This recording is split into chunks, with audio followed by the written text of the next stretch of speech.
ทักทายสบายดีเนาะปีใหม่ลาวเฮาเนาะก็ผ่านไปแล้วเนาะมื้อนี้แม่แก้วมาเนาะอวยพรให้ทุกคนที่อ่าลิ้นปีใหม่เนาะทุกคนก็ตลอดปลอดภัยเนาะทุกคนที่ตลอดปลอดภัยก็ขอให้ทุกคนจงมี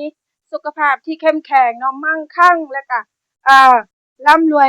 เงินทองเนาะหาสิ่งใดก็ขอให้มันได้แบบง่ายๆเนาะทุกคนเนาะได้แบบมาแบบบ่คาดคิดเนาะ กินยามกจกยาแห้งพี่น้องเนาะอวยพรให้ทุกครอบครัวจงมีแต่สุขภาพที่แข็งแรงเนาะทุกคนสุขภาพให้กำลังใจมาเด้อทุกคนเด้อสุขภาพนี่แม่นสำคัญกว่าเงินได้ทุกคนเนาะถ้าสุขภาพบ่ให้เนาะเงินก็บ่ได้เด้อพี่น้องเนาะหาเงินก็บ่ได้เนาะใจเฮาก็บ่เอาอีก